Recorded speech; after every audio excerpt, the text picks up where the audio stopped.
welcome everybody. It's really, really great to have you here tonight. We have a fantastic turnout. I'm Vicky from the PFFA, and tonight I want to introduce you to John Metcalf, John is a permaculture designer, regenerative soil consultant, land steward, and student of nature who spends his time designing ecological food spaces, soil consulting and testing, researching and experimenting with the latest soil regeneration methods. And he's also studying to deepen his knowledge of life from the microcosm to the macrocosm, and writing articles to inform and empower. He has recently completed the regenerative soil course to deepen his understanding of the microcosmic world of microbes and the fundamental role they have in the soil and our bodies, which has given him the experience of diving deep into the biological, chemical, electrical, and physical aspects of the soil and how they form a cohesive relationship. And tonight, we're very, very fortunate because he is going to share some of that knowledge with us and discuss the importance of soil health, the benefits of organic gardening, and tips to creating a perfect soil environment for your veggies to thrive in. Now, as a second-year grower, I still have so much to learn, especially when it comes to soil. So I, for one, am really, really looking forward to what we're going to learn here tonight. So, without further ado, I'm going to get rid of all of us and hand over to you, John, and you do your stuff. Thank you, Vicky. So great introduction. So, my name's John Metcalf. I'm really glad to have you all here. And as Vicky said, I've got lots of study behind me. I've been growing for about 10 years. I'm still learning a lot. I'm surprised and amazed every day at what I see and what I experience. And this is actually my first webinar or collaboration with the PFFA.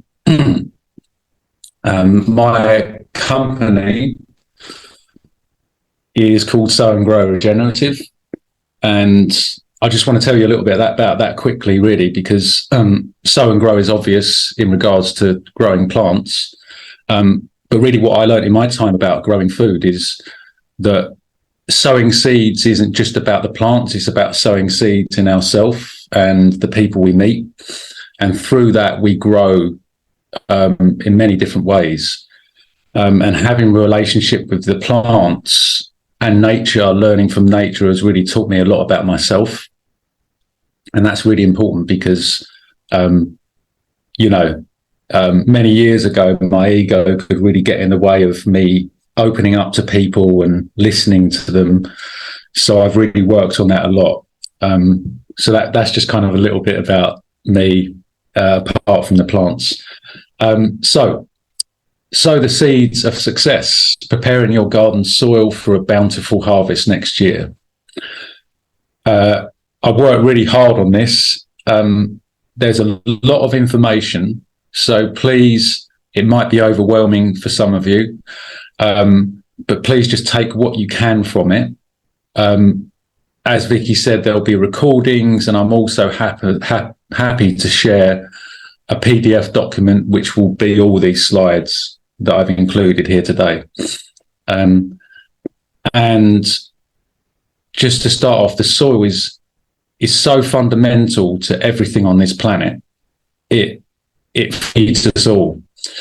And the state that our soil's in at the moment, especially our chemically treated agricultural soil, we can't possibly sustain ourselves. Nutritional content of food has gone down by up to 90% in certain foods. And I believe this is one of the reasons why people are sick, people have chronic diseases, and this disconnection from nature is also making people sick mentally as well. So all the depression and the anxiety that we see these days, I believe, is because we're not connected to nature and we've lost that connection. So this is why I engaged in growing food, and this is, I believe, it's my purpose to do this for the rest of my life until I find something else, maybe. So we'll start now. So who am I? Vicky's given me a little bit of an introduction.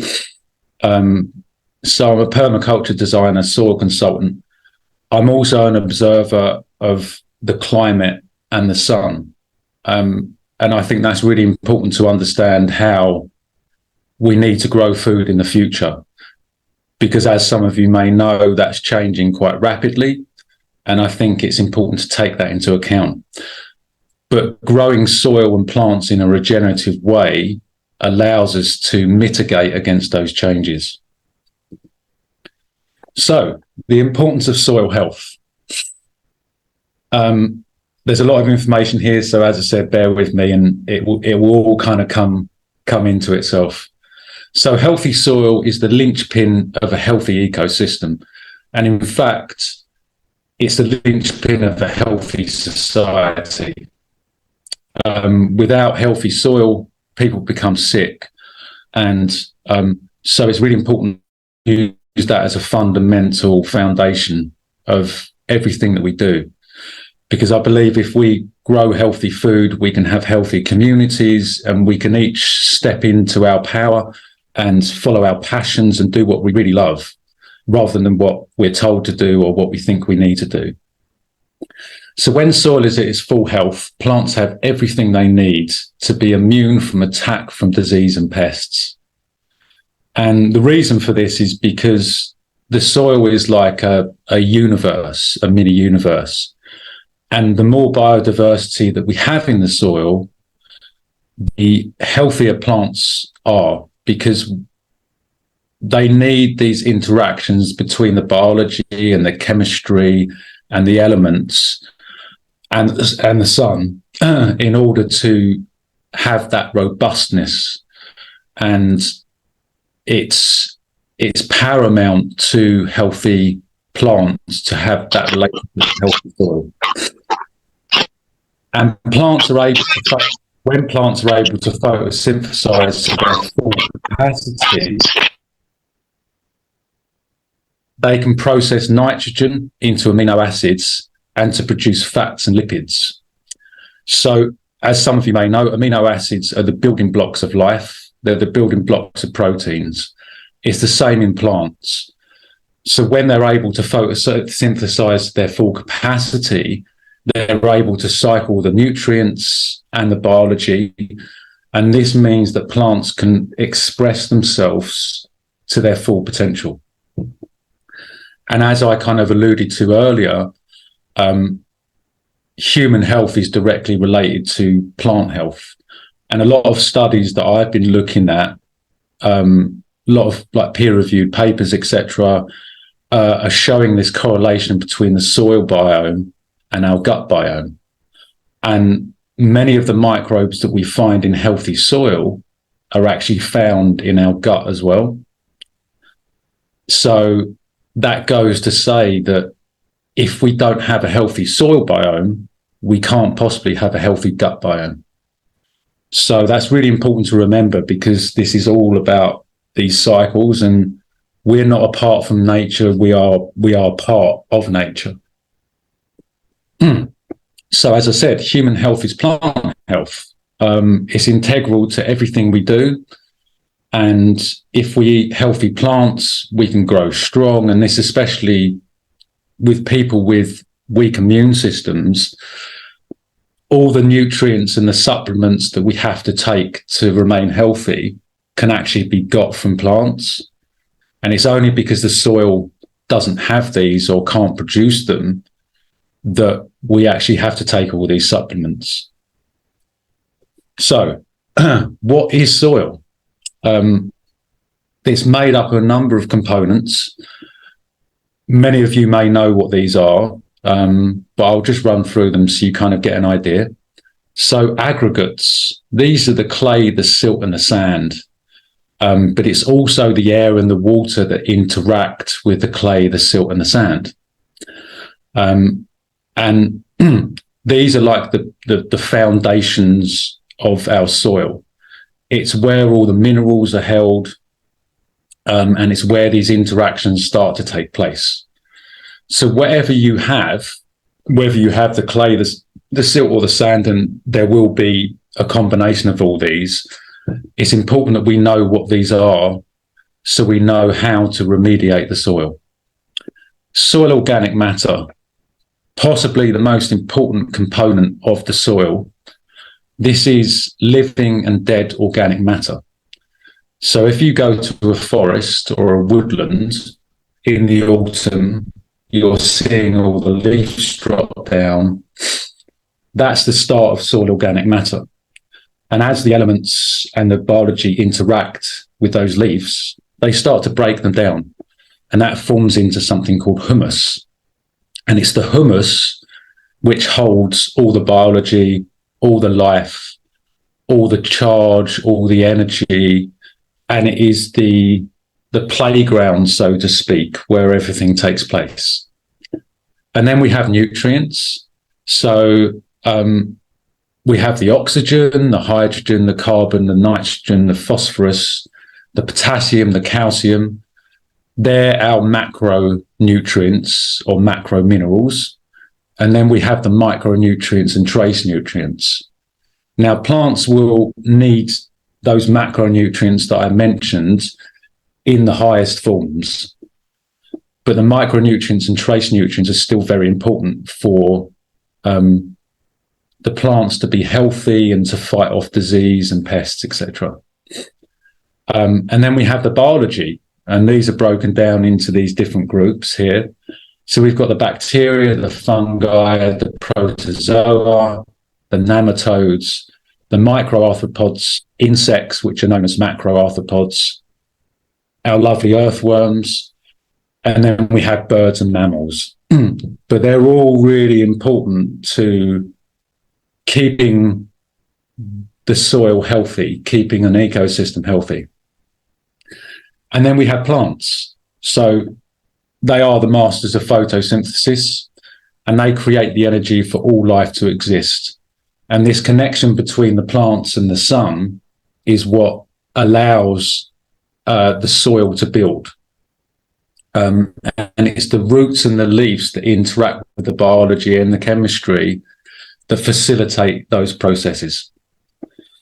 So an analogy to maybe help you understand a little bit easier. The aggregates, the clay, the silt and the sand, or it's sometimes known as CEC, are the hardware. So if you think of a computer or a phone, the aggregates are the hardware, okay? These are silicates. They're known as silicates, which are relatives of the silicon microchip. And we all know what the microchip does. It facilitates electrical transition or connection. So it gives you an idea of what is possible with the clay, the sand, and the silt. Organic matter, also known as SOM or soil organic matter, is the software, and it's the battery for the soil. This is what holds the charge. So this is where the energy is held, and it runs off the aggregates or the hardware. And then we have the soil food web, or the biology, the microbiology, and the plants. And these are the users or the operators. They're the ones that keep the system regulated. They keep the system going. They keep things cycling. They're the ones that allow the plants to absorb certain nutrients. And then we have photosynthesis. So this is the interaction between the sun and the plants. And it's the power. It's what the other systems connect to make them work. And that's what really charges the soil. It's the sun connecting with the plants that allows the energy to flow through the soil. So no photosynthesis, no soil or food or life. So this is, you know, we all got probably taught this in school, but it's such a wondrous thing. And if you want to know more about the wonders of photosynthesis, if any of you know Dr. Zach Bush, he's got a brilliant video on photosynthesis and the interactions that it has. So building soil is cycling. So it's cycling of the nutrient reactions, the biological interactions, it's energy transfer, and it's physical decomposition and regeneration. So what is regenerative soil? So you can break this up into 5 different parts. So you have the air and the water, that's the aggregates. You have the organic matter, the minerals, the soil biology, and photosynthesis. So I like to think of it in this way because it's a bit easier to understand, but they're all interacting with each other in some way. So why regenerative soil? So we've spent 100 years of taking from the soil but not giving back to it. And what that's done is that's depleted all the life from the soil, which is why we use chemical fertilizers. But the problem with using chemical fertilizers is you actually turn the plants into drug addicts, essentially. They can't form root systems and they're reliant upon this. And if you take the fertilizers away, the plants will die. But if we can transition over to a regenerative way of growing, we don't need fertilizers. Farmers don't need to spend thousands and thousands of pounds and get into debt because of these fertilizers. So regenerative soil means more diversity of biology. It means healthier plants. It means less pests and disease, higher nutritional content. You know, imagine if the food you eat is regenerative, it will taste better, it will smell better, you'll feel better, you know. So it's so important that we kind of take this into consideration. And especially in the time we're in at the moment with the climate changing so rapidly, going the regenerative route is actually a protection against weather extremes.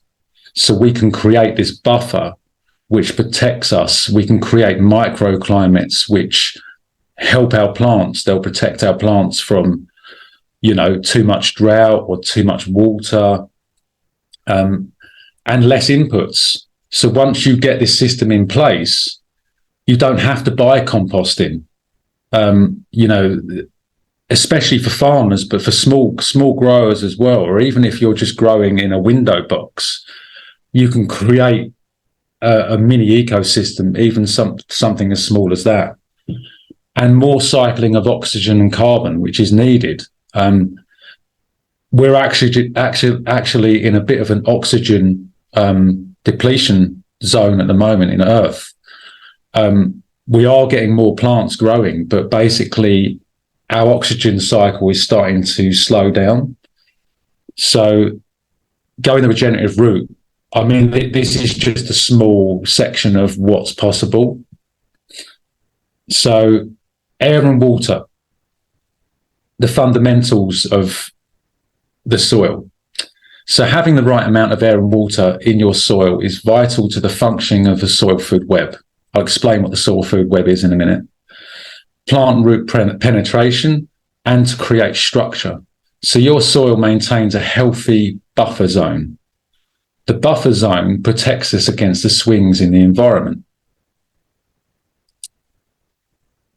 We want to aim for a balance of aerobic and anaerobic conditions. This is called facultative. This will also balance out pH. And for those that don't know, pH stands for power of hydrogen. So too much air and the soil becomes oxidated. Not enough air and the soil will become prone to pathogens. Too much water will produce anaerobic conditions, and too little water and life cannot get the nutrients and biology will become dormant. So increased soil structure leads to more minerals being held in the soil profile. When more soil particles are formed, more energy is held. This is known as CEC. So CEC, or cation exchange capacity, is the ability for the soil to hold on to protons. This is basically energy or electricity. So the higher the CEC, the more energy we hold, or the soil holds. The more energy the soil holds, the healthier your plants will be. So soil organic matter, again, I said, probably the most important fundamental part of soil. And the best thing is we can build it. So this is simply living or dead plant matter, which will eventually decompose, just as compost does. So the higher the SOM, soil organic matter, the higher the cation exchange capacity. So the soil organic matter is nature's way of balancing, creating a buffer against swings in temperature, precipitation. It's holding on to energy, and it is where the majority of the soil biology exists. It also manages pH and EH. So EH, you might ask, what is it? This is actually a relatively new thing in the soil world.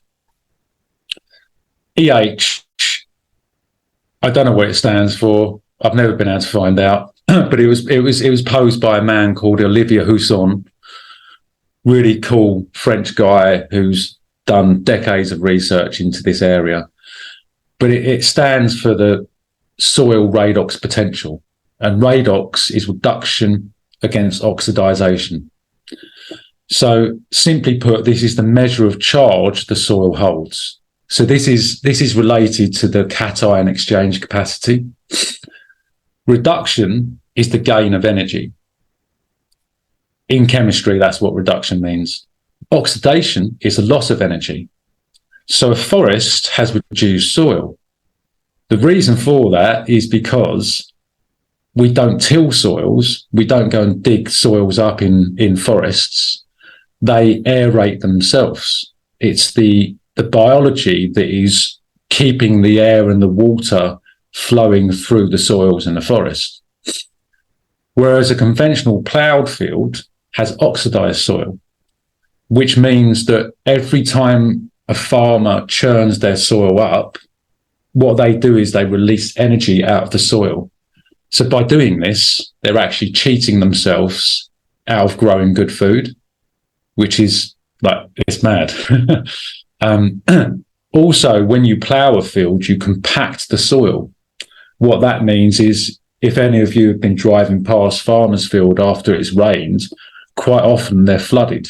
It's because there's a compaction layer, so the water can't filtrate through the soil. On to minerals. So macronutrients.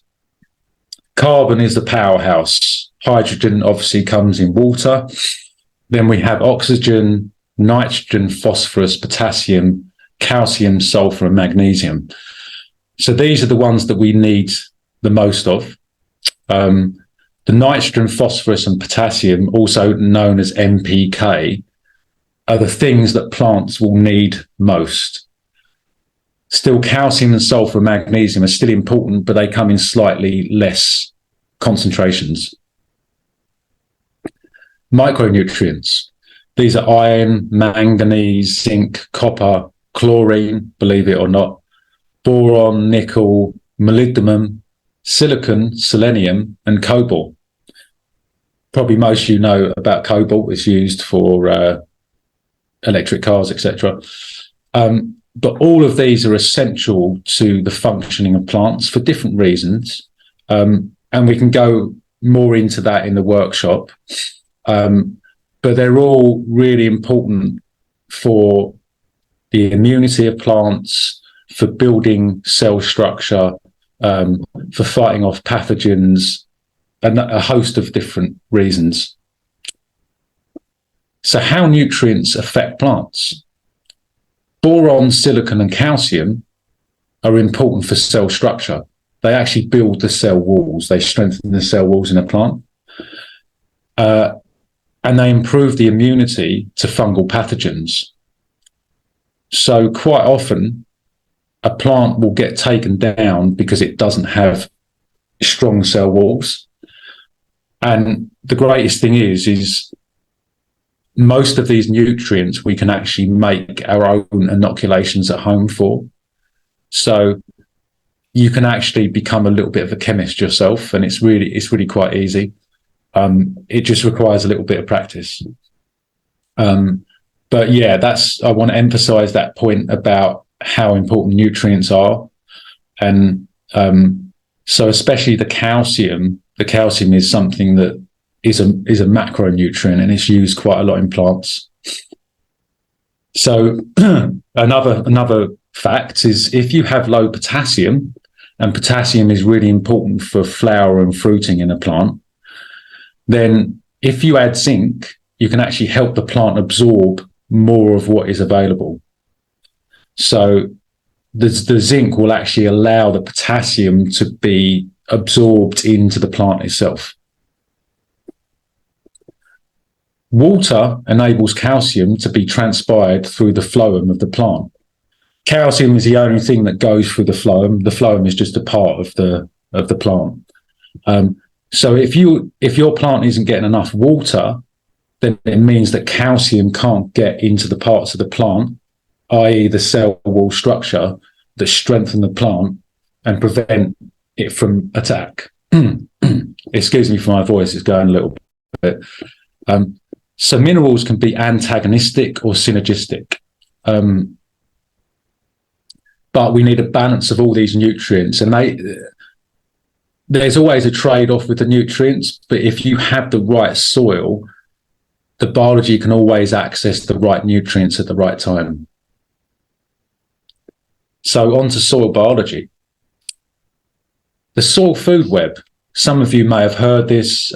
Dr. Elaine Ingham, who's a very famous biologist, microbiologist, she actually coined the term soil food web. She's an amazing woman, and spent her life researching biology, the microbiology of the soil. And she trained my teacher and also many other really influential people in the soil world. But the soil food web is split into what we call trophic levels. So we have the bacteria and the fungi. These are the things that we can't really see unless we have a microscope. The protozoa are also in that group. Nematodes are something that you can see if you've got really good eyesight, but they're only about 1 millimeter long. And then you have your microarthropods, your macroarthropods, your worms, your small mammals, and your birds. They're the trophic levels. Every single one of them is vital to the functioning of the soil food web. And if one of them gets taken out, then everything gets thrown off balance. So yeah, it's just fundamental to remember this. It's, as I said, I'm not trying to overwhelm you. It's just, take what you feel is necessary from this. But all of this is researchable on the internet. So if we start off with fungi, so they're split into 3 different groups. We have saprophytic, pathogenic, and endo or ectophytic. Obviously, we all know about pathogenic. So saprophytic fungi breaks down organic matter.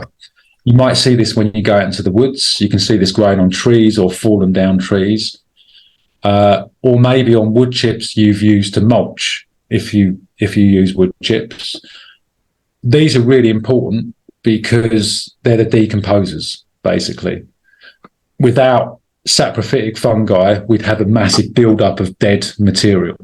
So they're fundamental to keeping this soil food web going. And as they break them down, smaller organisms can start feeding on them. Pathogenic fungi, these usually materialize when conditions are anaerobic.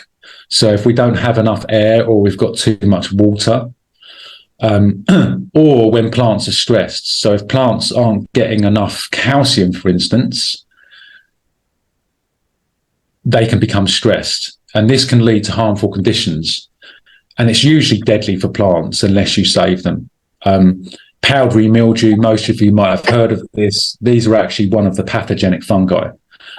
But the greatest thing is so this year I started to get powdery mildew on one of my squash plants. I had a calcium amendment that I made myself. I sprayed on it and the mildew went away. So it's literally sometimes as easy as that.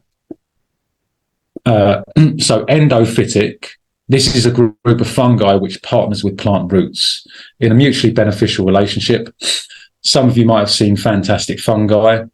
That's what endophytic fungi is. So AMF, or arbuscular mycorrhizal fungi, is a group which brings huge benefits to plants and provides them with water and nutrients that plants might not normally be able to get. So these fungi can stretch out 10 to 100 times that the plant roots can and get these nutrients that the plants need. And this relationship is built up over billions of years. So the arbuscular part of it means that the hyphae of the fungi goes into the root of the plant. So they have this symbiotic relationship. And it's really quite beautiful because these hyphae can actually transport nutrients from one plant to another. If one plant is in distress, a plant can share its nutrients with another plant. That always amazes me. I put this in just as a wow moment. So there's a type of fungi called dark septate endophyte. I found this out recently from a really good agronomist called John Kempf. It's actually able to harness background cosmic radiation. So it can actually get energy from the full light spectrum, from UV to gamma ray, through its relationship with the compound melanin, the melanin we find in our skin. And it actually acts as a battery. So it's a diode which charges the plants and the soil. And it's a free radical. So it never stops producing energy. Quite amazing. Bacteria. There are millions of species of bacteria, possibly billions, that live in the soil. They're still doing a lot of research onto this. Most of these are beneficial to plants, animals, and humans. And they're now starting to find that these bacteria also, this is a bit of a side note because I didn't put this in there, but there's a thing called horizontal gene transfer. I'll probably say that for the workshop, but bacteria or microorganisms can actually swap traits that are really beneficial to one, and they can exchange between each other, which is, this is groundbreaking stuff. So some bacteria that would be really good to get familiar with. So lactobacillus, also known as LAB, is a pathogen suppressant. They actually use these on pig farms and in chicken coops, and it stops the manure from the animals from turning pathogenic. And we can actually culture this ourselves. It's really, really easy. And I'll tell you how. PNSB, purple non-sulfur bacteria. This is another amazing microbe. It was discovered fairly recently, like in the last few decades. And it's phototrophic, so it feeds off light. It also remediates heavy metals. It fixes nitrogen. It solubilizes phosphorus. And it produces an amazing amount of organic compounds. And the greatest thing about PNSB is we can find it in worm castings. So worm manure, also known as worm castings, has PNSB in it, and worms actually produce it in their gut. If you're interested in it, once you find out a little bit more, you can actually buy it online at this website.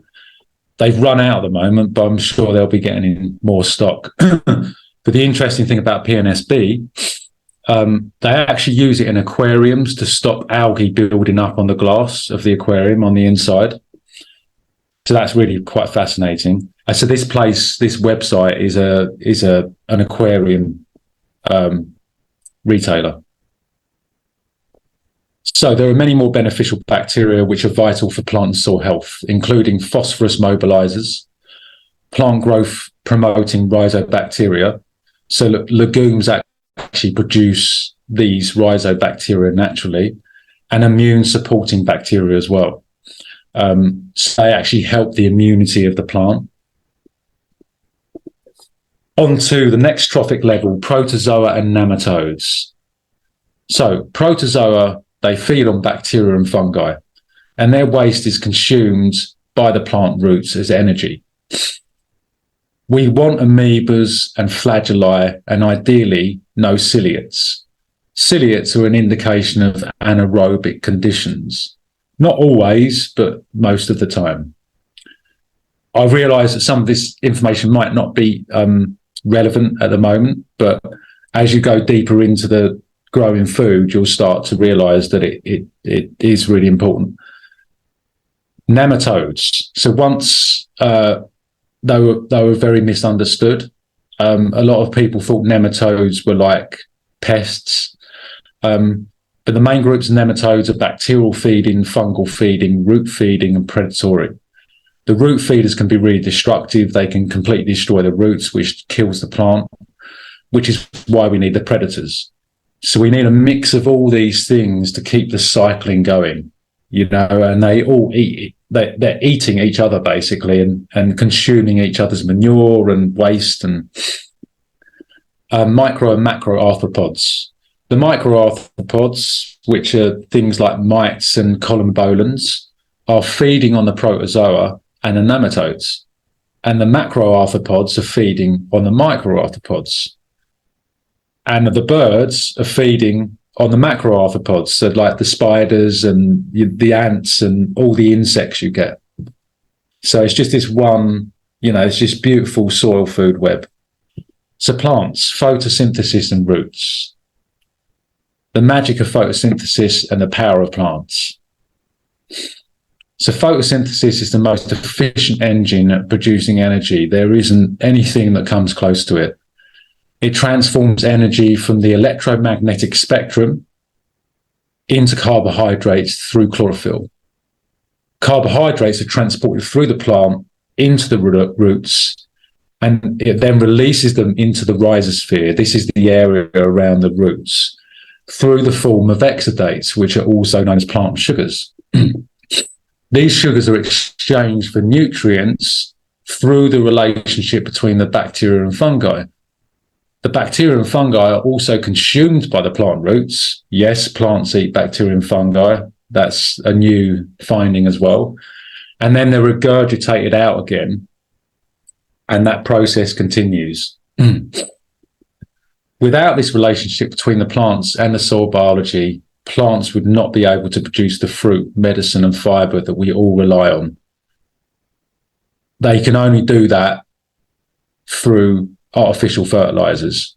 But as we know, the food that's produced that way is substandard, which is probably why you're all here. We need to know where our soil is so we can best plan how to remediate it. So a little bit I'd like to put in it, because I mentioned about the climate before. The UK is a varied land with many differences in precipitation, number of growing days, temperature and soil. Knowing this will help us in building and remediating soil. So in addition, as our climate is becoming more erratic, we are experiencing swings in temperature, rainfall and drought. You can create your own microclimate, even in a small patch in your garden. And that will build a buffer against these changes. So the more organic matter you have down there, the more protected your soil is. The earlier you'll be able to plant your food, the later it will grow, that kind of thing. So developing the curiosity mindset. I used to be a very judgmental person until I started growing food. And I realized once I started growing food that I was making judgments, but not really observing things. And this is really important because, like, when we're kids, we're so curious, right? If any of you, well, you might remember when you were a kid, or if you've got kids or grandkids, but kids always ask questions. They're constantly asking questions. They want to know why this thing's here, why is that there, why is this doing this? If we can develop this mindset, it means that we're more likely to see things that we wouldn't if we had this judgmental mindset. So I'm just speaking for myself, by the way. So soil testing. I didn't start doing this until about 2 years ago. I thought, no, I can just do it naturally, it's fine. But I can't emphasize enough the importance of soil testing. It will change everything because, as I said before, we need to know where we are to know where we're going and what we need to change. So there's many different types of soil tests you can do. You can do a soil type, you can do soil pH, nutrients, biology, and something called paramagnetism. So is your soil clay, sand, or silt? It is likely to contain a mix of these aggregates, as I mentioned before. Knowing this determines what will grow now and how we can remediate to grow what we want and how it reacts with the elements. Because clay, sand, and silt are all different. They have different structures. So your clay has really small particles, sand has really big particles. It doesn't necessarily matter what you've got because we can still remediate it, but knowing what we have will give us an indication of what we need to do. So these two are simple tests to test your soil type, okay? So the soil jar test, I'll run you through it really quickly, but you can look this up on YouTube or whatever. I will go into it in the workshop. I'll do a little like a little example for you. So you get a jar, an old jam jar or whatever type of jar, rip the label off, make sure it's clear. Go to wherever you're going to be planting your plants. Go down about 2 inches, dig up enough to fill half the jar. Shake it so it kind of tamps down. Then fill the rest of it up with water. Leave a tiny bit in the top, a tiny bit of air in the top. Then shake it for 30 to 60 seconds. Sit it down on the side and for 24 hours. What happens in those 24 hours is all the particles of the clay, the silt and the sand start to kind of settle down. And what you'll get is you'll get layers. So you'll then be able to see a layer of sand, a layer of silt, a layer of clay. Most people's soil will have those three, but in different ratios. Then you can actually measure those to give you an understanding of the percentage of clay, silt and sand. There's then a really cool little diagram, which I can send to Vicky so she can send it on, which is like a triangle. And on each of those sides, you'll have clay on one, sand on one, silt on the other. And you look at the percentage after you've measured it, and it will tell you what soil type it is. So you can have sandy clay or clay loam or silty sand. It's really, really fundamental to know. I use this really simple test when I work with farmers or other growers. And it's really simple, but it gives you a really good understanding of what's going on in your soil. The soil ribbon test gives you a similar result, but it's a slightly different thing. You pick some soil up, you roll it in your hand. That's the ribbon. And depending on how that reacts and how it feels, it will tell you what type of soil you have. Really easy. You can look that up on YouTube as well. So what is your pH? Again, really important to know. We have this thing in soil and permaculture called the ideal zone or the Goldilocks zone. So in order for most plants and crops to grow, we need a pH between 6.5 and 7. That's where most plants can access most nutrients. There are some nutrients that have a slightly lower pH, but you want to give yourself an average, basically. So pH 7 is obviously neutral. Above pH 7 is alkaline, and below pH 7 is acidic. So these are really simple ways of testing your pH. So you've got pH litmus paper. I've spelled that wrong. Rapid test solution testing. I've used that before. It's pretty good. And soil pH meters, you can have analog and digital ones. Now, I would recommend work with what you've got, obviously, but if you can get the rapid test, it's quite expensive. Well, I think it's about 30 or 40 quid. But the only problem with that is you have to keep buying the solution. So if I was to buy one, if I was new to doing this, I would buy a soil pH meter. You can get them for about 10 or 15 pounds. And they're pretty accurate. You can get ones that are combined with light and moisture as well. I tested this, and then I tested this in some soil I tested, and I also sent that soil off to a lab, and it came out the same pH.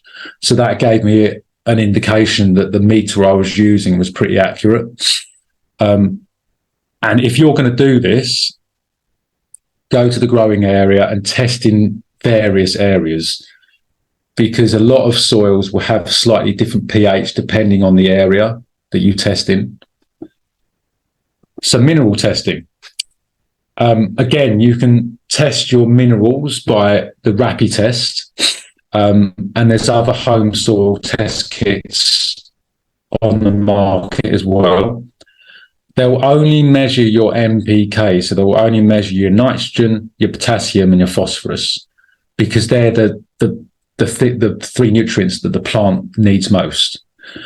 If you send your soil off or compost off to a lab, that will tell you all the nutrients, all the micronutrients and the macronutrients.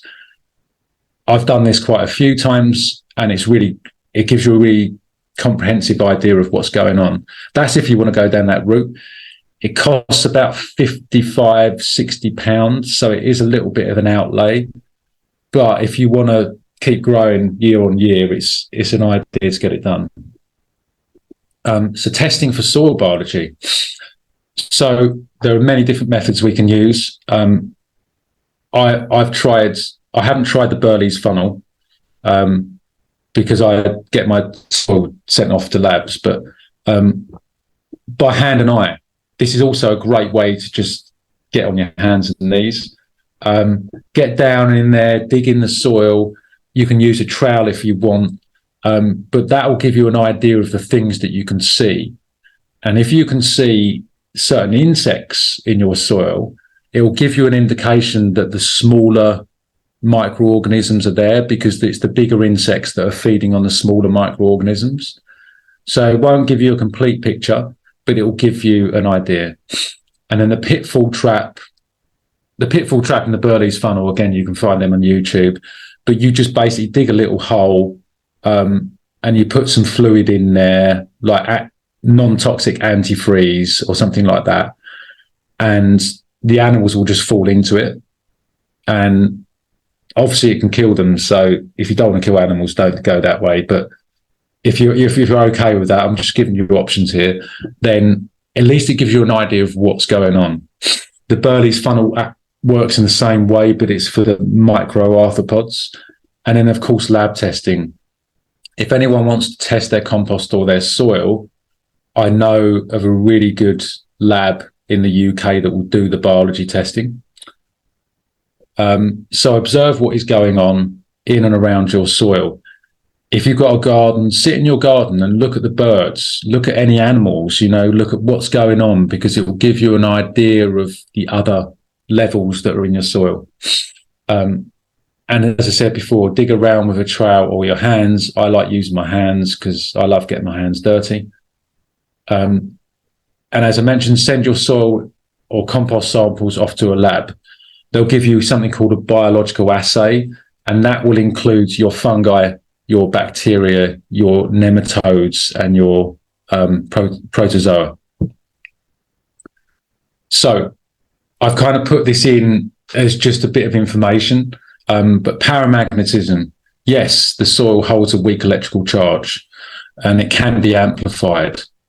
Just to give you a bit of context, if none of you know, the soil our earth has a negative charge. and the ionosphere where all the weather is created has a positive charge. That's why we get lightning, essentially. But we can actually increase this paramagnetism, because when we increase the paramagnetism, we actually increase the charge of the soil. There is a Callahan meter out there. They're really hard to find. They're really expensive. But if anyone's got the money and the time to look for it, go for it.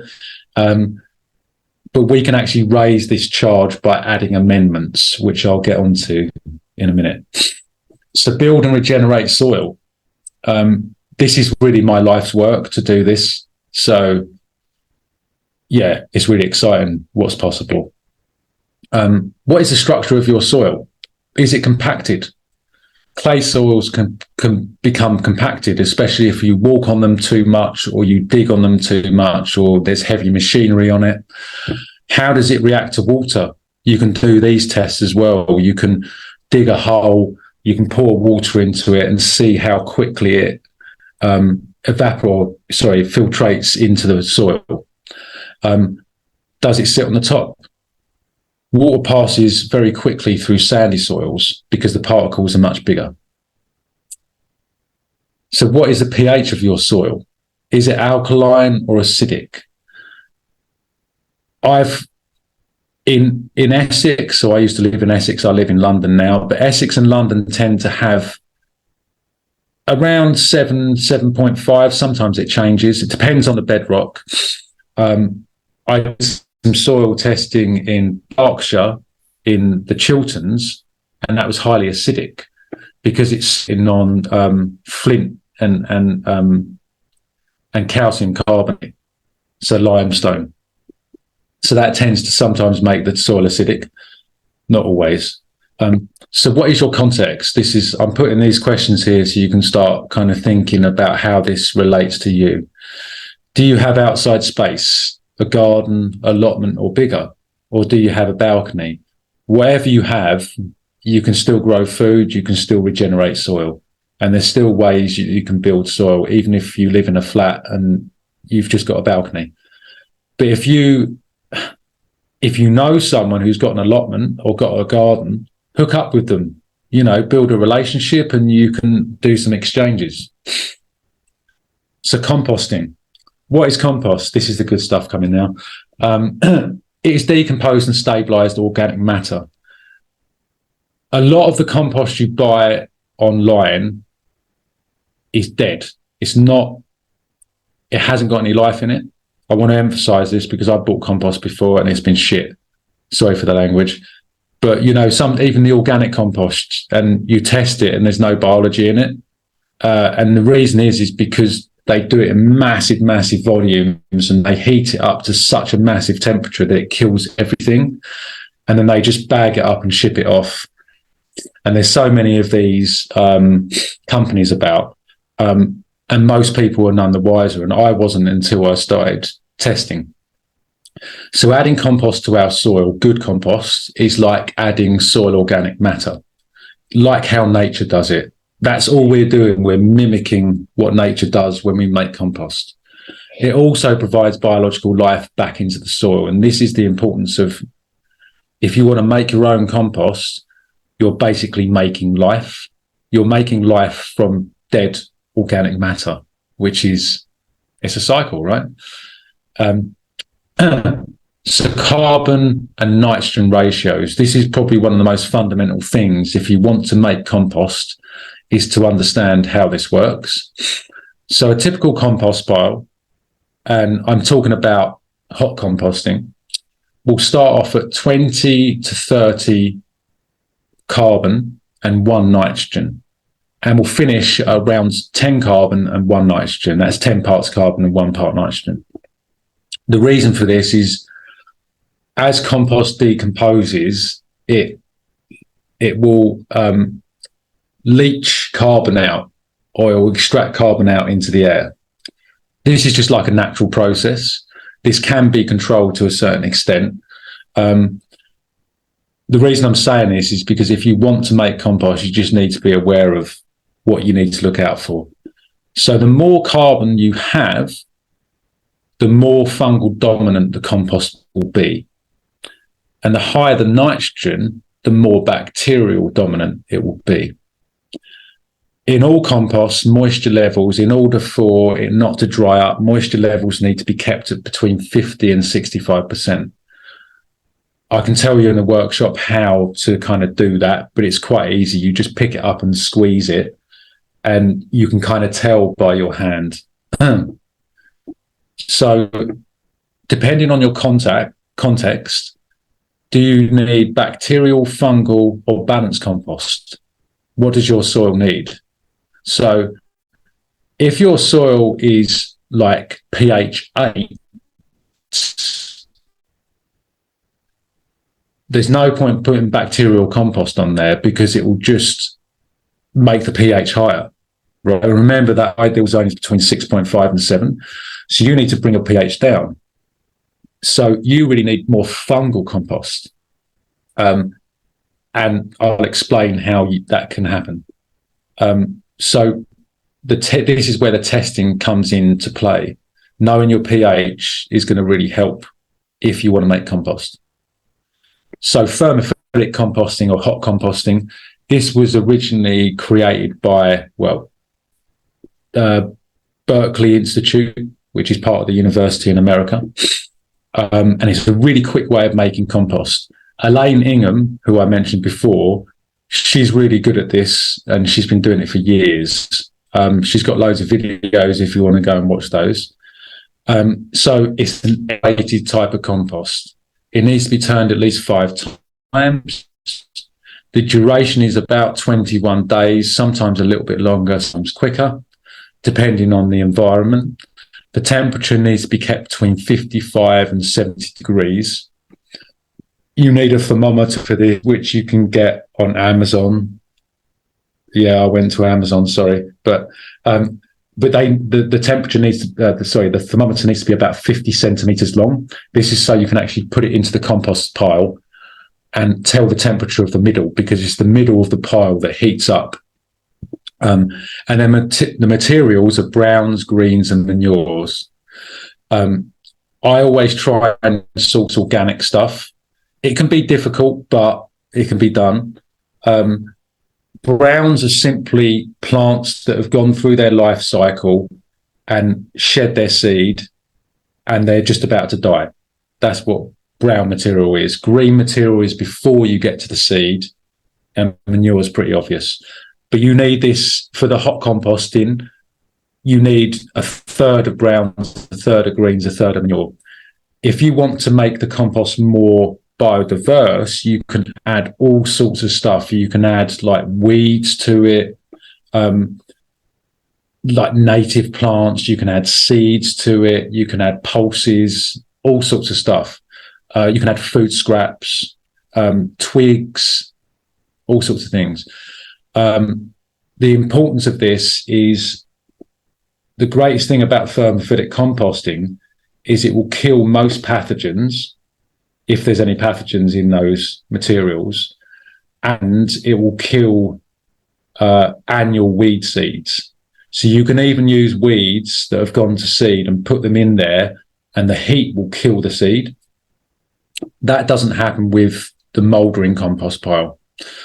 Your pH will turn out to be alkaline bacterial between 7 and 8 pH. Vermicomposting. So if you don't have a lot of space, this is a really good way to produce compost. And the greatest thing is you don't have to put a lot of work into it. That's one thing I forgot to mention. The thermophilic composting requires a lot of work. 21 days, it's not long, but it requires a lot of manpower or woman power.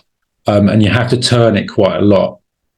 And I'm quite a fit, healthy person, and it takes about an hour to do it each time. But if you like getting your hands dirty, go for it. So thermophilic composting, sorry about the switch back there. So this is aerated, it's worm powered. So the worms do all the aerating. So it won't go anaerobic as long as you give them air and water can filtrate out of it. They will just do all the work for you. And it takes about 3 months or more, depending on how hot it is, because the warmer it is, the more they'll eat the material. The temperature, you need to keep it warm, but out of direct sunlight, and between about 15 and 30 degrees centigrade. If it gets too hot, they'll just cook. If it gets too cold, they'll go dormant and they won't be doing anything. So the materials will be kitchen scraps, coffee grounds, straw, hay. Steer clear of meat and dairy. Keep citrus to a minimum. You can still add it, but too much is too acidic for them. And they'll produce compost of around 7, depending on the materials. But it's great. I do worms in like old bath tubs. Like I go around and collect bathtubs and sinks and stuff, and I do worms in there. And it's really cool. And if you've got kids, it's a great thing to do with kids, because they, you know, what kids don't like worms. Bokashi. So this is from Japan. A lot of you might have heard of this. This is an anaerobic fermented composting method, which is controlled by microbes. And this is the important thing. Because it's anaerobic, if you didn't have particular microbes in it, it would just go bad. It would smell bad. Pathogens would start to develop. So the microbes they use are things called effective microbes, known as EM. I'll go into that more later. But Bokashi, these are the brief instructions. But again, you can check it out on YouTube. There's loads of people doing this. You can use any food waste. You can use bones. If you're a meat eater, you can use meat, dairy. This is the power of EM. It will literally digest everything. And you need a substrate to mix with the food. So you can get wheat, oat, or rice bran, which you can buy online. You can buy it inoculated as well if you don't want to inoculate it. But if you like to play around with these things, you can buy EM and inoculate the bran with it. And then you just mix the bran with the food waste. You can get Bokashi buckets, or you can make your own. Once the bucket is full, you leave it to the side and let it ferment for 14 to 21 days. It's then ready to plant in a hole in the garden or wherever you've got space. After another month, you can then use it to the mix to plant in. So you can plant a tree on top of it, or a fruit bush or something like that. They're everywhere in Japan. They use them a lot, and they're really good if you've got a flat and you can't do composting anywhere else. It's a really good way to do composting. So the Johnson Su bioreactor, this is like for really ambitious people, because I've never done it because I've never had the time, but this compost has got the highest microbial count of any compost ever made. And everyone's mad about it. And the research and testing shows that it still affects the soil 7 years after application. So it's got so many microbes in it that it just charges the soil up. It's also known as bean. There are other variants of this as well. But it's a really, really good way of doing it. If you've got the time and inclination and the resources, then you can do it. So compost teas and extracts, this is one of my favorites. I do this quite a lot. So compost teas are an aerobic liquid form of compost. So if you make compost, you can take that compost, put it into a perforated, like a micro pour bag, and put it into a bucket filled with water, preferably rainwater. And then you use like an aerator that you get in a pond or something like that, or a fish tank. And that will just produce bubbles, which will aerate the compost. You do that between 24 and 48 hours. It doesn't use a lot of electricity. And then that water you can then use to pour on your soil. You can use it as a soil soak, or you can make it over the winter, and then in the spring, when you're sowing your seeds, you can use the compost tea to spray on your seeds. You can also use it once the plants start growing. You can use it as what we call a foliar spray, where you spray it on the leaf. It supercharges the plant. It gives it that bacterial and fungal inoculation, and it will strengthen your plant and protect it from attack. Depending on how good your compost is will depend on how good the protection is, obviously. Compost extracts, so similar, but you don't aerate it. So they're humic compounds. So you, again, get a perforated micropore bag, or you can use like a colander or a sieve, and you just pour water on it, preferably filtered or rainwater if you can.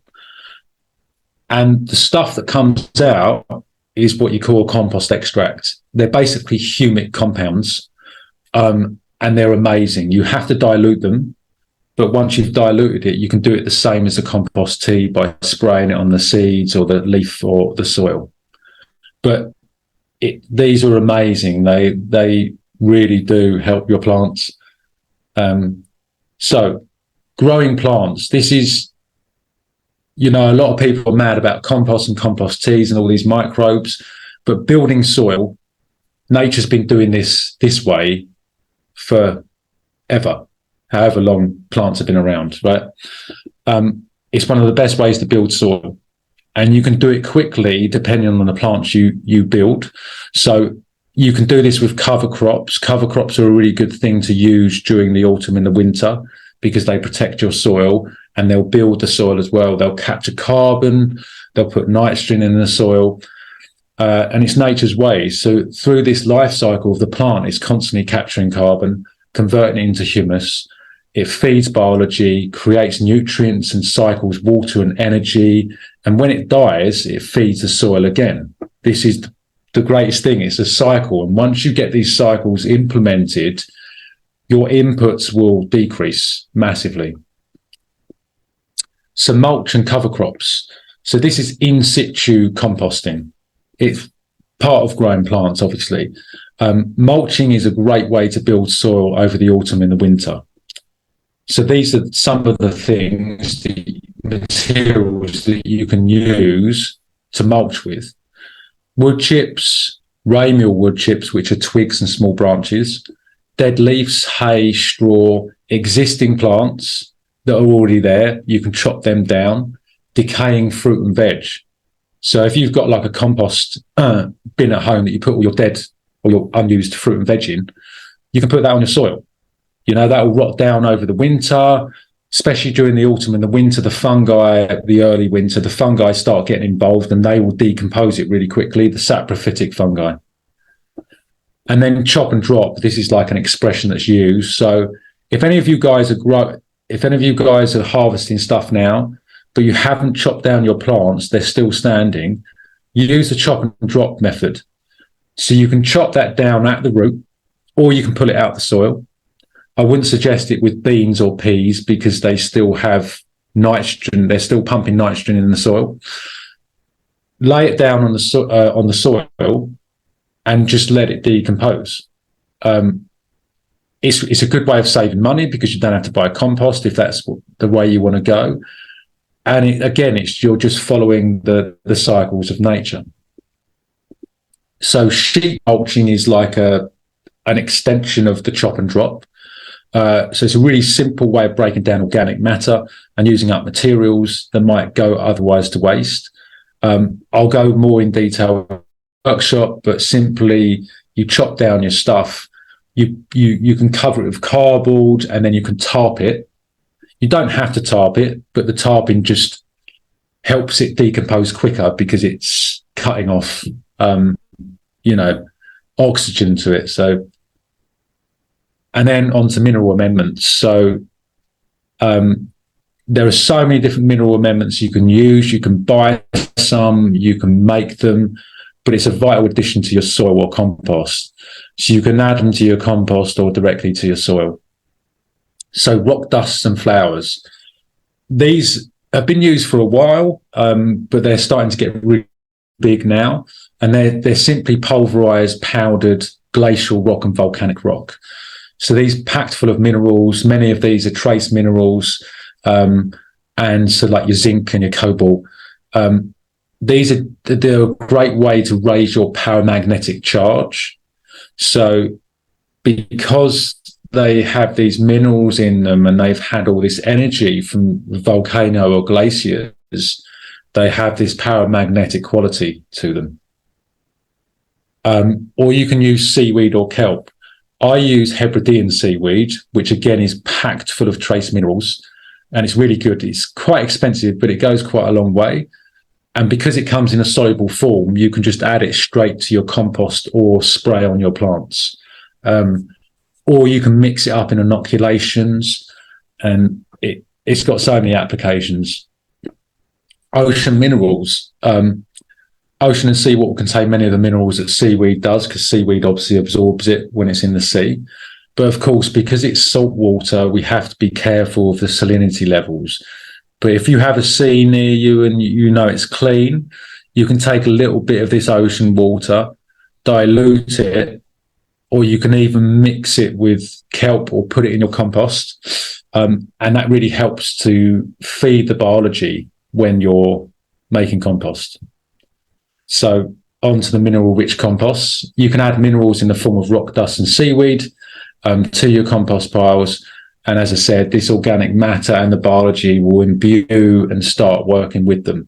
And it's a great way, especially when you're coming into spring, to get that going before you then put it onto your raised beds or into your garden or whatever you're using. Korean natural farming, some of you might have heard of this. It actually comes from Japan, but a Korean guy went over to Japan and learned from these amazing men and women and took it back to Korea, and it got coined as Korean natural farming. But basically it's making mainly mineral amendments. There are some biological stuff, but mainly mineral amendments from things that you can just get. So for instance, water-soluble calcium is made from eggshells, and fermented fruit juice, you can use bananas for potassium or plums for boron. Remember, the boron is really good at strengthening the cell wall of the plant, and potassium is good for fruiting and flowering. Biological amendments. So these will bring biology back into your soil. They'll recharge your soil, make it healthy again. We mentioned this before, lactobacillus. There are many different species of lactobacillus. So this can be cultivated very easy, just using rice wash water and milk. It's like crazy. And from the milk, if you drink milk, you can then use the curd to make cheese. So the whey is used to make the lab, and the curd is used to make the cheese. It takes about 7 days, so it's really quick. But we can also find lab in kombucha and kefir, if any of you drink that or use that. EM, effective microbes, amazing stuff. Again, from the East, it's from Japan. A guy called Dr. Higa. You can buy this online. I can post a link for the website to get it from, because some aren't great, but it's a transformative microbe. So you can use it to control heat in compost, for instance. You can use it to control pathogens. As I said, you can buy it or you can make it. So you can use worm castings. You can use kombucha or lab. So they're 2 ingredients. You can use baker's yeast and molasses. Those 3 things will make EM, or 4 things will make EM. You can add loads of other things to it as well. IMO, so this is part of Korean natural farming. It's called indigenous microorganisms. I've done this quite a bit. I know people that do it as well, and they have great results. So we can create the IMO, or the indigenous microorganisms, by collecting microorganisms from a natural environment, preferably a woodland, and we can cultivate them further, so we can actually grow them on substrates like we do with the bokashi. Alternatively, we can just go to some woodland, collect a small handful from an undisturbed place. So where nobody's walked, even in the woods that were near to my hometown, which were used quite a lot, there's places where people don't walk. And if you dig into the soil, you'll be able to see the hyphae in the soil that will be connecting with the trees. You can take that back to your compost pile or to your soil, just put it in there, and you're basically inoculating your soil, your compost. Okay. So biochar, this is the last one. This is in a league of its own. Originally, biochar came from a thing called terra preta, which was found in the Amazon many hundreds of years ago, but rediscovered very recently by American and Japanese. And this has led to loads of different kind of offshoots of what biochar is. It's led to a thing called bioceramics, but essentially it's carbonized wood that's been biologically activated. And its benefits are numerous. It's really easy to make. You use it by a burning method of pyrolysis, and it only leaves pure carbon. So what we have left is a structure that has a huge amount of surface area. Something that big will be about 10 square meters. It's unbelievable. It holds an incredible amount of water, 3 times the amount of water the soil does, acts as a house for microorganisms, and is paramagnetic when inoculated with rock dust. So the applications for this, if you suffer with flooding, use biochar. It will soak up all the water. If you suffer from drought, use biochar because it will soak up the water and release it. So if you only have a little bit of rain, you can then use that to kind of moderate your soil. And once we inoculate it with biology, it can be added to soil to increase the soil organic matter and buffering capabilities. So now you know a little bit more about soil. I hope I hadn't overloaded you, and I was quite clear. And the possibilities of building, remediating, and regenerating and restoring it. Please join us for more in-depth workshop on the 17th of October, where we'll go into the actions and actually how you go about doing it. So thanks very much for bearing with me and being patient. If you have any questions, then please go ahead. Wow, John, that was amazing. That was absolutely fantastic. So what I'm going to do, I've written so many notes.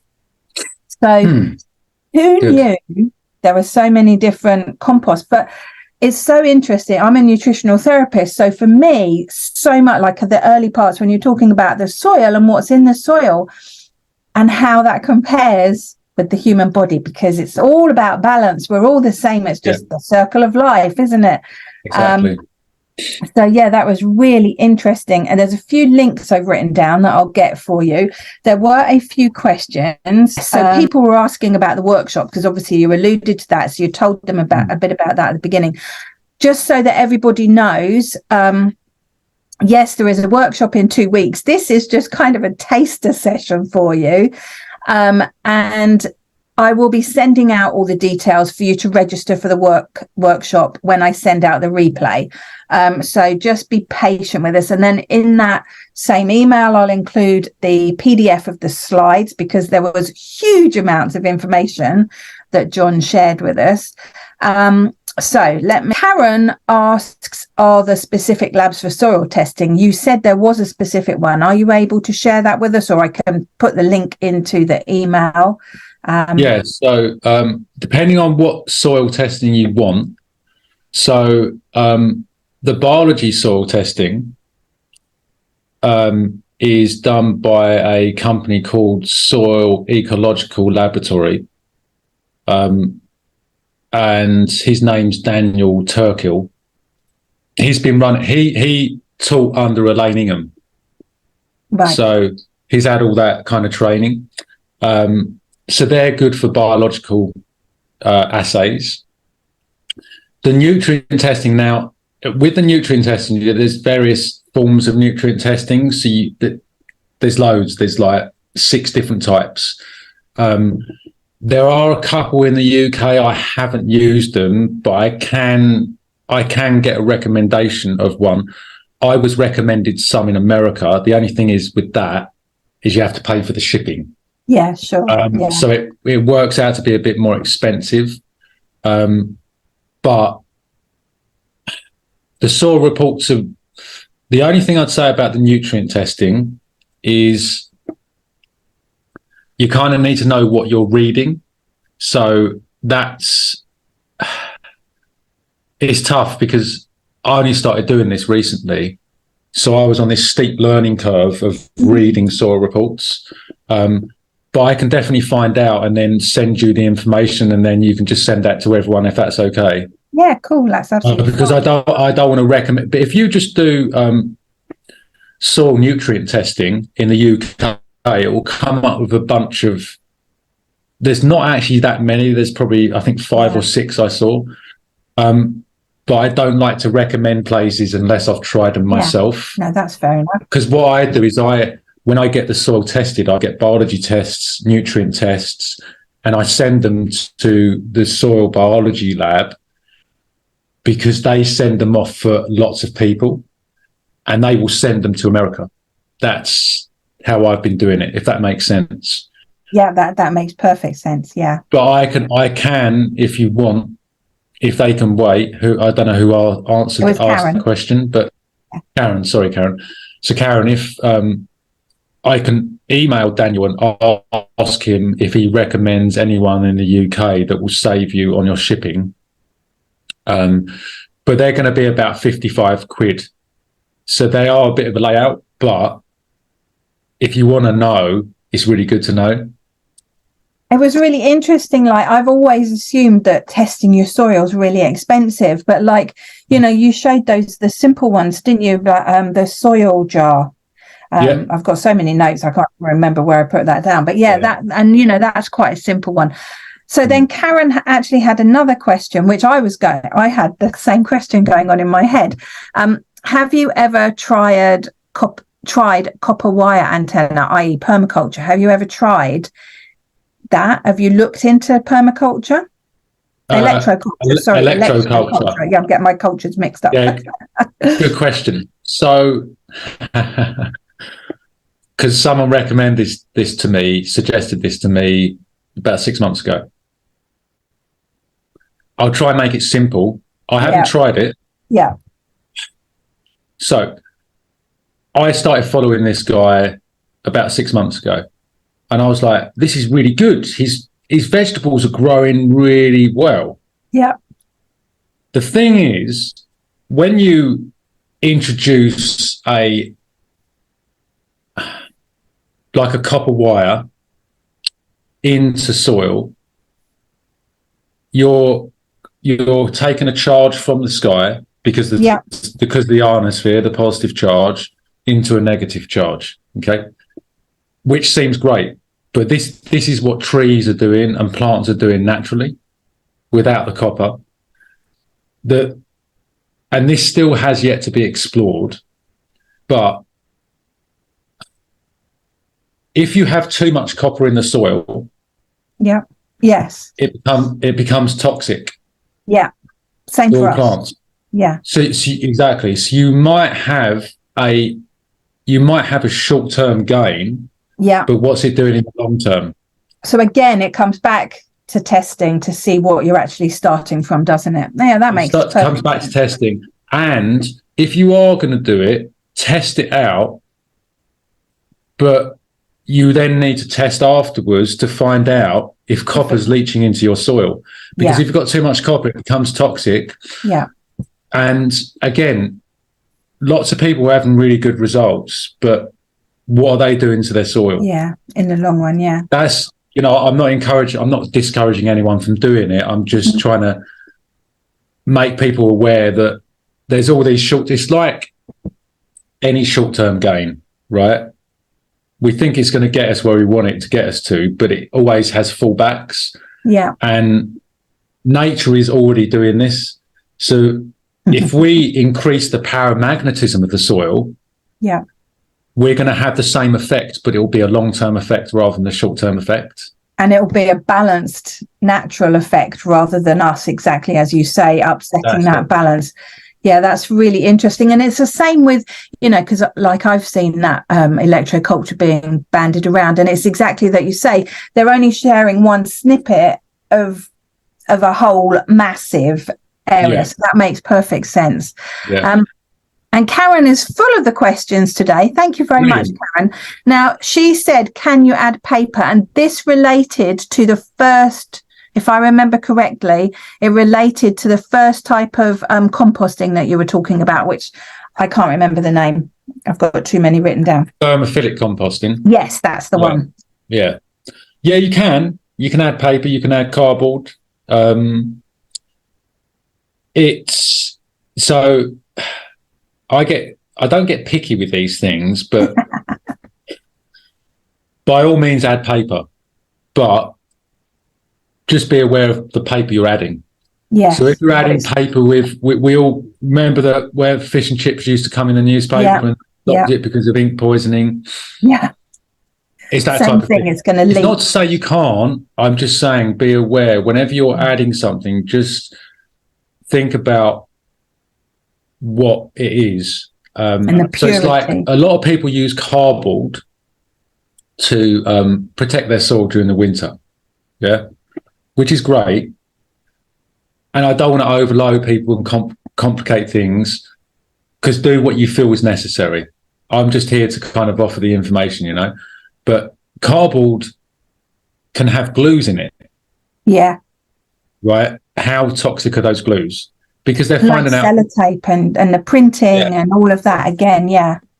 So it's not to say, I would say if you use paper if it's got ink on it, black ink. Don't go for colour, because that's going to be more toxic. Yeah.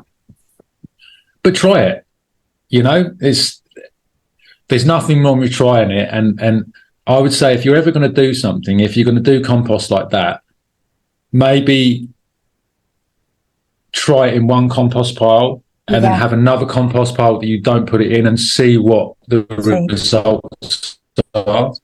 Yeah. And then if you're going to do that, try it out on a plant, like one plant, like the compost that you make with that paper in it, just to see what reaction the plant has.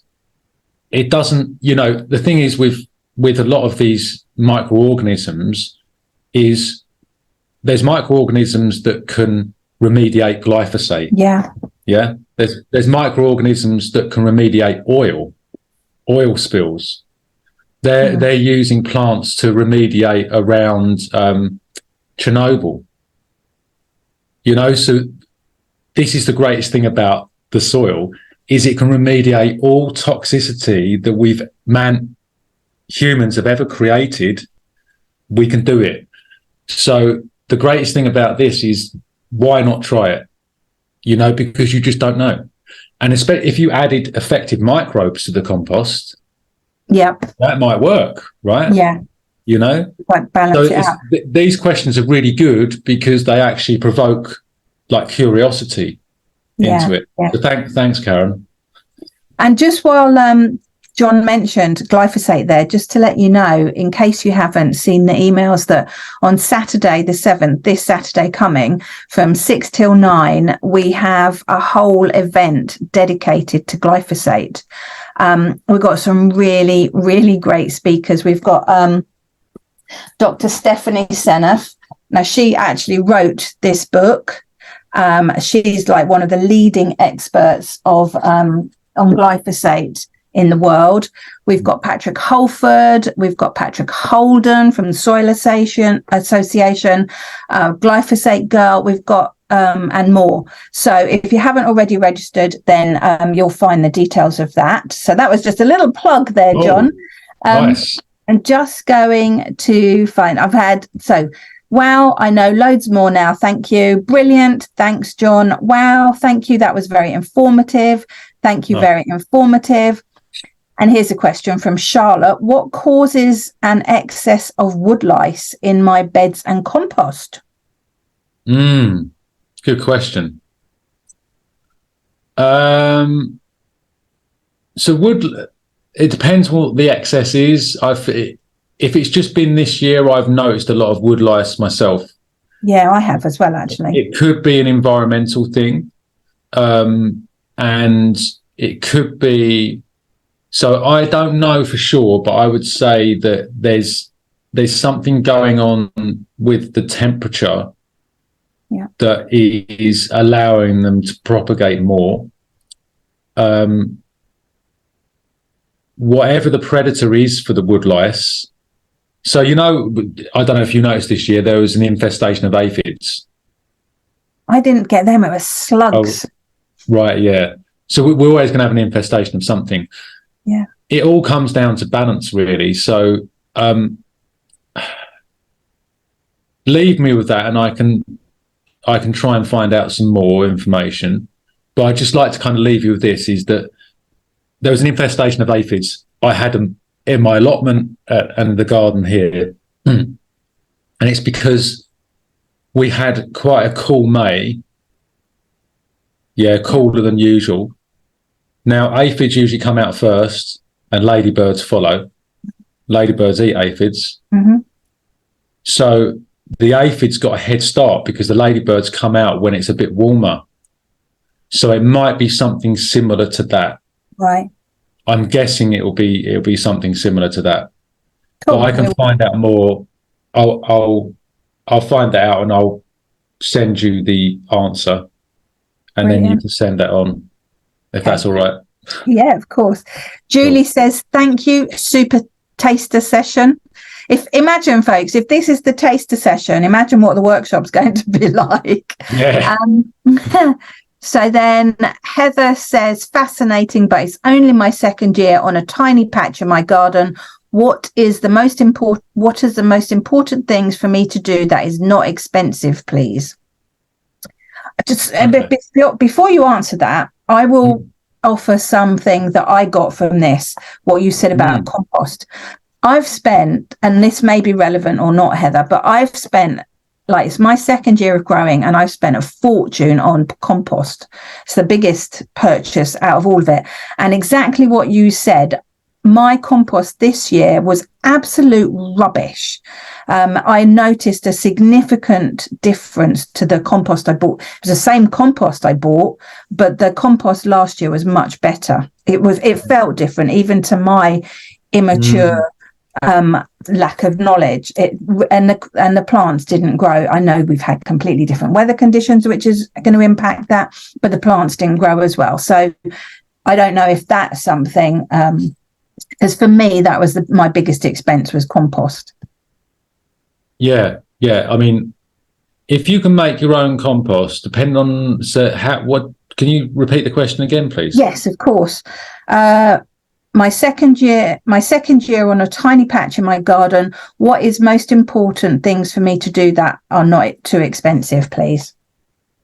Okay, so I would say vermicomposting,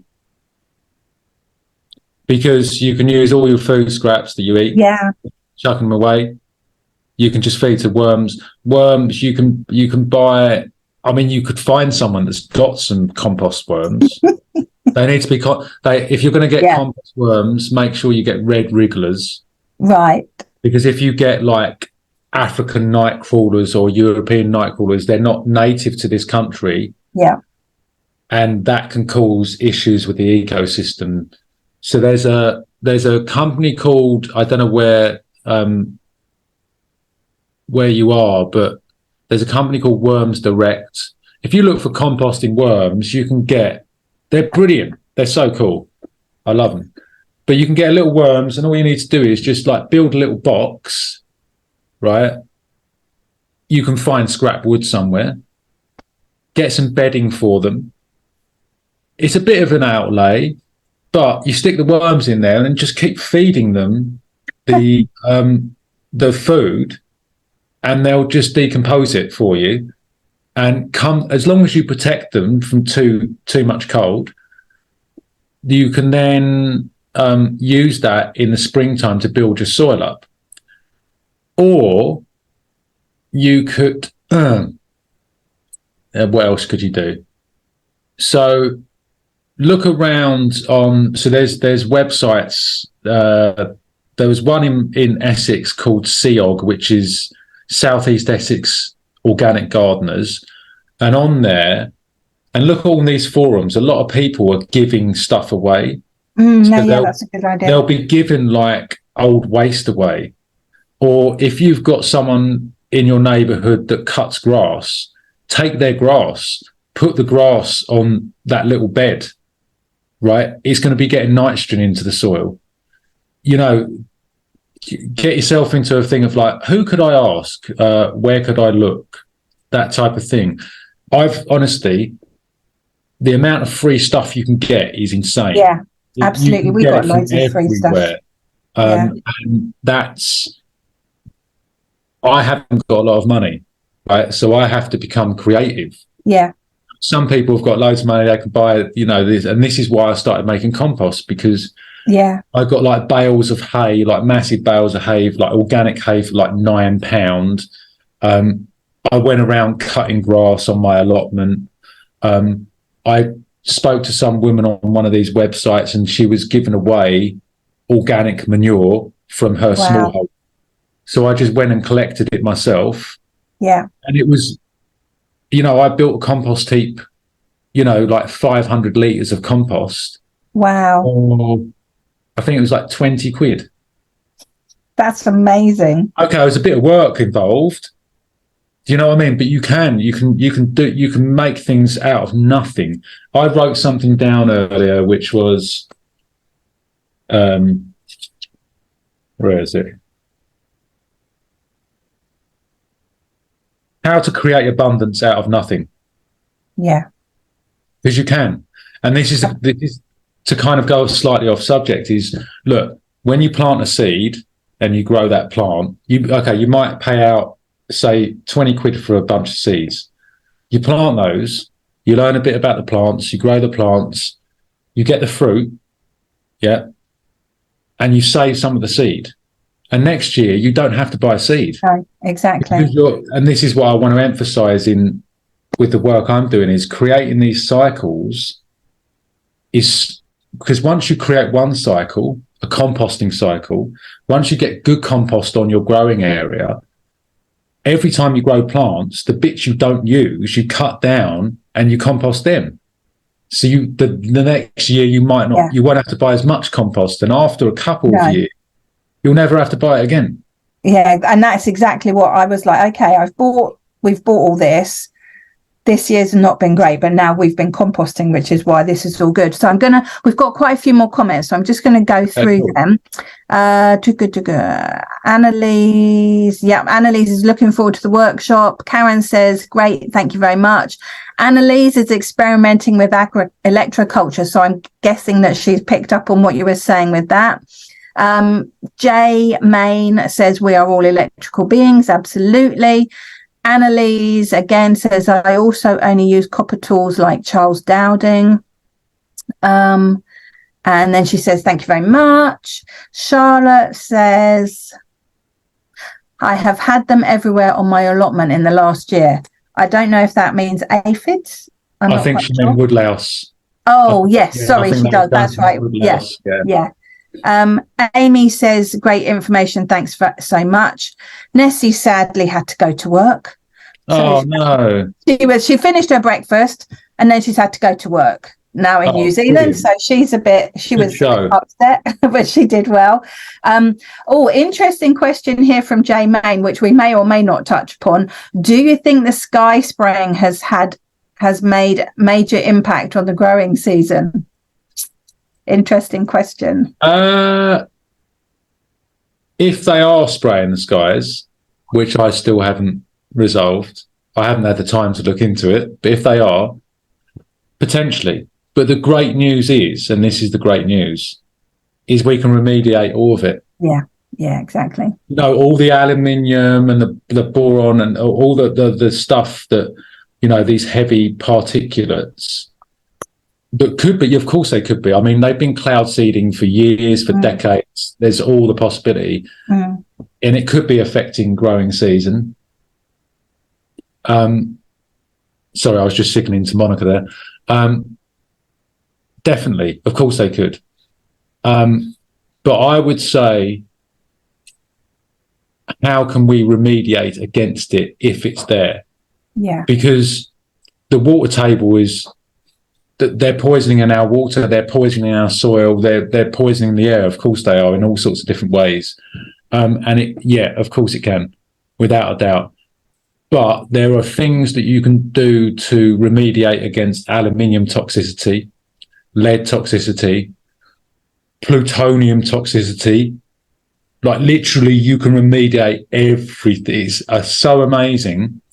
So I kind of went down that rabbit hole, if you want to call it a rabbit hole, but and of course it's a massive concern. Of course it is.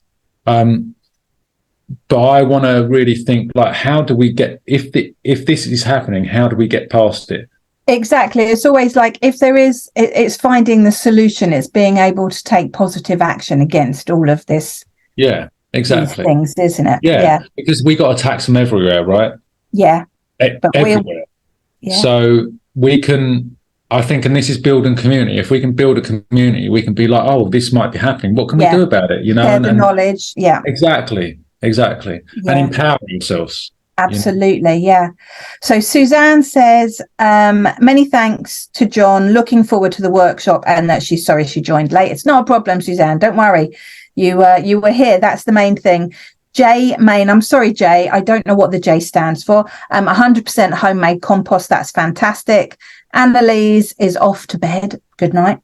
And then Nessie had to go to work. And Dee, who also works for the PFFA. Hi, Dee. She likes the idea of bringing a little soil back from an untrodden area of local woods and adding it to the garden or compost. Yeah, I love that idea. I'm going to be doing that. I've got set loads of woods around me, so I'm going to be delving in and bringing back all sorts. Yep. And and then Dee also says, my compost has been in the plastic compost bin for 2 seasons without being used. Can it go off? It is a bit wet looking. So it can go anaerobic.